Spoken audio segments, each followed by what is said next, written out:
Hi friends, welcome to प्यारा India. Friend, जैसा कि आप लोगों को पता है, बिहार सरकार द्वारा ओटी असिस्टेंट पद पे जो भर्ती होती है उसकी जो नियमावली थी उसमें संशोधन करके नया नियमावली बनाया गया है 2024 में, जो मंत्रिमंडल से भी स्वीकृत हो चुका है। 14 नवंबर 2024 को इसको स्वीकृति मिली। जिस दिन ये स्वीकृति मिली उसी दिन हम आप लोग को वीडियो के माध्यम से सारी जानकारी दिए हुए थे और ये भी बताए थे कि जो ओटी असिस्टेंट पद के लिए नियमावली है सबसे पहली बार 2014 में बनाया गया था और उसमें जब भी सरकार को लगा कि संशोधन करना चाहिए, इसमें बदलाव करना चाहिए, तो संशोधन करके नया चीज़ ऐड करके नियमावली को बदला गया। उसी प्रकार से आज 2024 आ चुका है और इसमें संशोधन किए गए हैं। तो 2014 से लेकर 2024 के बीच जितने भी इसमें संशोधन किए गए हैं, बदलाव किए गए, सारा का नोटिफिकेशन हम यहाँ पे ऐड कर चुके हैं, जितने भी नोटिस जारी किए गए और सारी चीज़ों की जानकारी हम आप लोग को इस वीडियो के माध्यम से देने वाले हैं। इसलिए वीडियो को पूरा देखें और वीडियो का स्पीड बढ़ा सकते हैं। अगर आपको लगता है कि हम स्लो बोल रहे हैं तो वीडियो को स्पीड बढ़ा कर वीडियो को देख सकते हैं। जो लोग को समझना है तो आराम से वीडियो को देखते रहें। तो सबसे पहले बात है कि 2014 में आप लोग को नियमावली को बनाया गया था फर्स्ट टाइम, जिसका यहाँ पे देख सकते हैं बिहार गजट में प्रकाशित किया गया था 26 फरवरी 2014 को। ठीक है, तो इसमें नियमावली में क्या क्या चीज़ दिया गया था 2014 में वो चीज़ देख लेते हैं। उसके बाद जो समय समय पर बदलाव किए गए, संशोधन किए गए, उसके बारे में देखते रहेंगे और जो चीज़ अभी तक जारी है उसके बारे में हम आप लोग को बता देंगे कि ये चीज़ अभी भी लागू है। ठीक है, तो सबसे पहले कि बिहार सरकार द्वारा ये नियमावली बनाया गया है, बिहार सरकार में ये बहाली आएगी तो बिहार सरकार के अंतर्गत ही आप लोगों को काम करना होगा। तो यहाँ पे ये चीज़ है कि इसका विस्तार जो होगा बिहार सरकार के अंतर्गत ही होगा। और यहाँ पे एक चीज़ है कि विभाग यहाँ पे स्वास्थ्य विभाग के अंतर्गत आते हैं तो स्वास्थ्य विभाग होगा। ये चीज़ यहाँ पे मेंशन किया गया है जो कि आप लोग को जानना जरूरी होता है। अब यहाँ पे देखेंगे आयोग दिया गया है, तो आयोग का मतलब कि आपकी भर्ती जो है कौन आयोग कराएगा, तो बिहार कर्मचारी आयोग द्वारा पहले कराया जाता था 2014 में जब था, मगर अब यहाँ पे ये बदलाव कर दिया गया है। अब बिहार तकनीकी सेवा आयोग कर दिया गया है। ठीक है, तो ये चीज़ है। तो यहाँ बिहार कर्मचारी आयोग था, ये अब चीज़ बदल चुका है। इसके अलावा जो भी जरूरी चीज़ है वो आपको हम बताते चलेंगे। आपका जो बहाली होगा वो सल सहायक यानी कि ओटी असिस्टेंट पद के लिए होगा, तो ये चीज़ यहाँ पे दिया गया है। और जब भी बहाली आएगा, जब भी सरकार को लगेगा कि कुल पद खाली है जिस अनुसार कोटी भाई वो बहाली निकालेंगे, तो ये बात चीज़ यहाँ पे लिख दिया गया है। उसके बाद दिया गया है कि कौन से लोग एलिजिबल होंगे इसको ओटी असिस्टेंट फॉर्म को फिलअप करने के लिए। तो 2014 के अनुसार यहाँ पर दिया गया था कि न्यूनतम यानी कि कम से कम आपके पास ये योग्यता होनी चाहिए, इंटर पास आउट होना चाहिए या 12th। ठीक है, जो कि बायोलॉजी से आप लोग का पास होना चाहिए। यहाँ पे देखिए पहले दिया गया था कि आपके पास भौतिकी विज्ञान, रसायन विज्ञान, जीव विज्ञान, अंग्रेजी, ये सब्जेक्ट आपका होना चाहिए। यानी कि मैथ्स से अगर आपने इंटर किया है उसके बाद ओटी असिस्टेंट कोर्स कर लिया है तो आप एलिजिबल नहीं है, आपका बायोलॉजी होना अनिवार्य है। ठीक है, इस बात को ध्यान में रखना है। तो ये चीज़ कहा गया था और इसके साथ कहा गया था कि मान्यता प्राप्त किसी भी कॉलेज से आपको डिप्लोमा कोर्स होना चाहिए ओटी असिस्टेंट का। ठीक है, तो डिप्लोमा कम से कम होना चाहिए। अगर आपके पास बैचलर है तो भी फिर फॉर्म को फिलअप कर सकते हैं, मगर आपके पास डिप्लोमा होना अनिवार्य है। ठीक है, उसके बाद यहाँ पे न्यूनतम एज जो था 21 वर्ष रखा गया था, मगर ये बदलाव करके 18 वर्ष कर दिया गया, जो कि आगे वीडियो में आप लोग को हम दिखा देंगे। तो पहले न्यूनतम एज जो रखा गया था 21 वर्ष रखा गया था, तो ये अब चेंज कर दिया गया, अब 18 वर्ष हो गया है। अब यहाँ पे देखेंगे भर्ती प्रक्रिया, तो पहले भर्ती प्रक्रिया देखिए आप लोगों को मार्क्स बेसिस पे होता था। ठीक है, और मार्क्स बेसिस के आधार पे यहाँ पे गणना की जाती थी, जो कि यहाँ पे दिया गया है, मगर ये चीज़ अब लागू नहीं है तो इसको समझाने की जरूरत नहीं है और टाइम वेस्ट करने की ज़रूरत नहीं है। तो ये चीज़ें यहाँ पे दिया गया है। जो चीज़ें आप लोग को जानने लायक है वही चीज़ यहाँ पे हम आप लोग को बताएंगे। अब यहाँ पे देखिए पदोन्नति के बारे में दिया गया है, यानी कि आप लोग का प्रमोशन।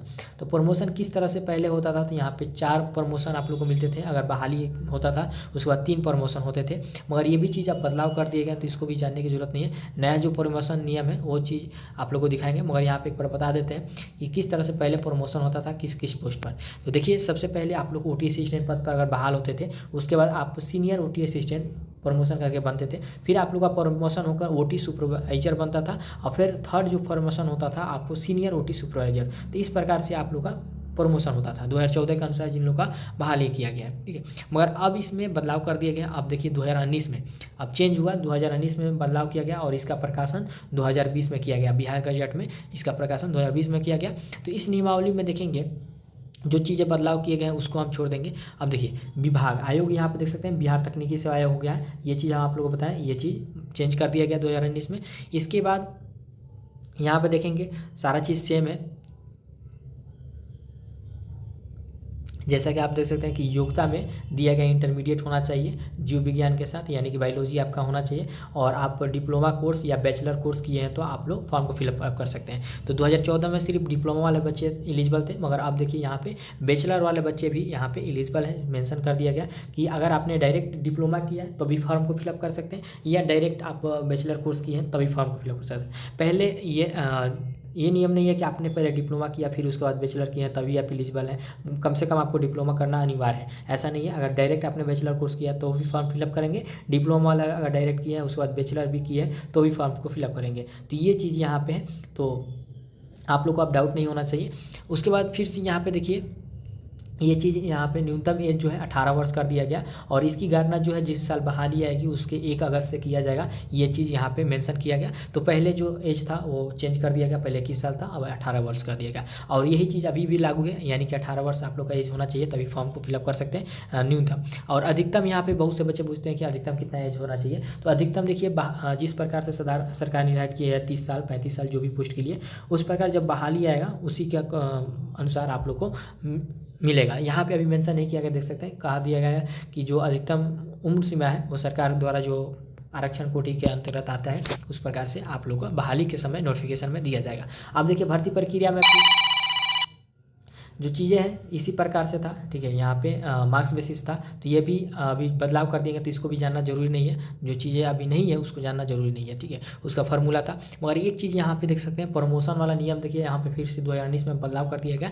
जो कि यही चीज़ अभी लागू है। तो वो चीज़ हम आप लोगों को बताएंगे। तो यहाँ पे जैसे कि देख सकते हैं फ्रेंड, ओटी असिस्टेंट जो बेसिक कैटेगरी आप ओटी असिस्टेंट पद पर बहाल होंगे, और फर्स्ट आप लोग का जो प्रमोशन होगा वो होगा, और फर्स्ट और लास्ट होगा ये ओटी असिस्टेंट सुपरवाइजर बन सकते हैं। इससे ज़्यादा आप लोग का प्रमोशन नहीं मिलेगा। ये रूल अब यही रूल अब लागू है 2019 के अनुसार, ठीक है।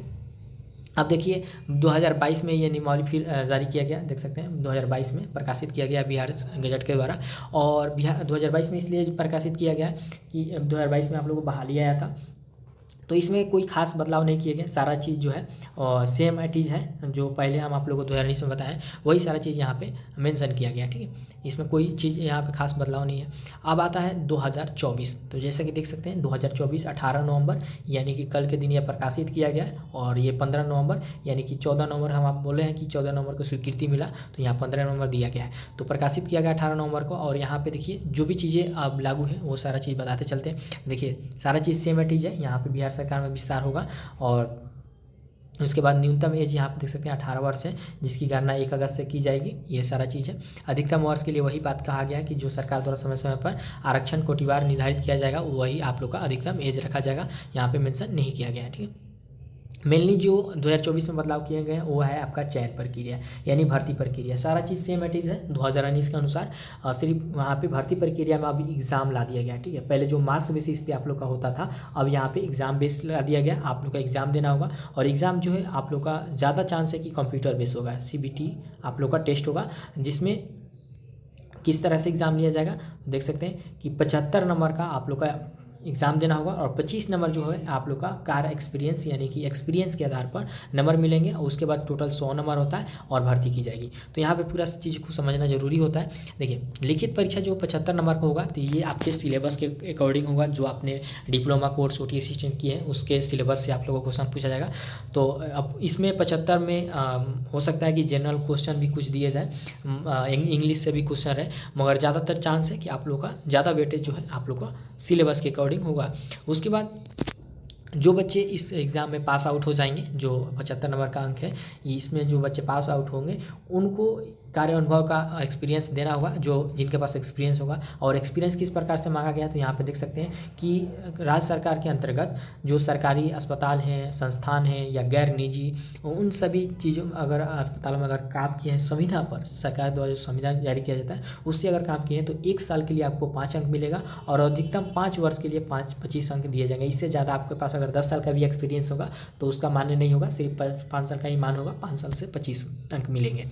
मगर अब आप यहाँ पे देखेंगे तो सरकारी संस्थान में काम कर रहे हैं, मगर आपका संविदा किस प्रकार होना चाहिए, सरकार द्वारा जारी किया होना चाहिए। ये नहीं कि जो कंपनी कॉन्ट्रैक्ट बेस पे काम करा रही है, आजकल देख रहे हैं सरकारी अस्पतालों में कंपनी के द्वारा किया जाता है, उनका एक्सपीरियंस मान्य नहीं होगा। तो ये चीज़ आप लोग को ध्यान में रखना है। और इसके अलावा यहाँ पे देखिए गैर निजी दिया गया, तो आप लोग समझेंगे कि जो प्राइवेट अस्पतालों में लोग काम करते हैं तो उनका एक्सपीरियंस मान होगा। तो ऐसा नहीं है, यहाँ पे देखिए कोस्ट में करके दे दिया है केंद्र सरकार, पंचायती राज, नगर निगम, निकायों में नियंत्रण। तो इसका मतलब ये हुआ कि यहाँ पे गैर निजी का मतलब कि केंद्र सरकार यानी भारत सरकार द्वारा जो सरकारी अस्पताल हैं, एम्स हो गया, अगर उन अस्पतालों में अगर आपने संविदा पे कॉन्ट्रैक्ट बेस पर काम किया है तो आप एलिजिबल हैं। अगर आपके पास कार अनुभव है तो अब आपको इसका फ़ायदा मिलेगा। अगर पंचायती राज हो गया, नगर निगम, इन सभी में अगर सरकार द्वारा कॉन्ट्रैक्ट जो निकाले गए हैं उसमें काम किए हैं तो आप लोग एलिजिबल हैं। तो ये चीज़ आप लोग को बहुत ज़्यादा डाउट रहता है, इसलिए यहाँ पर हम अच्छे से समझाने की कोशिश किए कार्य अनुभव के बारे में। अब नेक्स्ट प्रोसेस आता है, जो बच्चे एग्ज़ाम देंगे पास आउट हो जाएंगे उनका कार्य अनुभव हो जाएगा। और कार्य अनुभव के वाले बच्चों को एक चीज़ फ़ायदा यहाँ पे होने वाला है कि जो संविदा पे काम किए होंगे उन लोगों को एज में भी छूट दी जाएगी। और जो काम किए होंगे उनको, जैसे कि अगर जिला में काम किए हैं तो सिविल सर्जन के द्वारा, अगर सरकारी अस्पतालों में काम किए हैं मेडिकल सरकारी अस्पतालों में तो उसके प्रचार हो गए, प्रिंसिपल या अधीक्षक के द्वारा आप लोग को सिग्नेचर कराना होगा, प्रमाण पत्र जारी कराना होगा। तो ये सारा चीज़, उसके बाद लास्ट टाइम मेधा सूची बनेगा कि कौन कौन से लोग पास आउट हैं। मेधा सूची बनने के बाद आप लोग को डॉक्यूमेंट्स वेरिफिकेशन कराया जाएगा और सारी जांचें होगी और फाइनली आप लोग का अपॉइंटमेंट हो जाएगा, यानी कि भर्ती ले ली जाएगी। तो ये चीज़ यहाँ पे मेंशन किया गया। इसके अलावा यहाँ पे अब कोई चीज़ नहीं है। देख सकते हैं जो भी चीज़ें थी आप लोग को हम अच्छे तरह से समझा दी हैं। और अगर इसके अलावा फिर भी किसी तरह के अगर आपको डाउट्स होते हैं तो कमेंट करके हमसे पूछ सकते हैं। टेलीग्राम और इंस्टाग्राम का लिंक डिस्क्रिप्शन बॉक्स में मिल जाएगा, वहाँ से फॉलो कर हमसे जुड़ सकते हैं और बातें कर सकते हैं। तो फ्रेंड वीडियो में इतना ही, थैंक यू।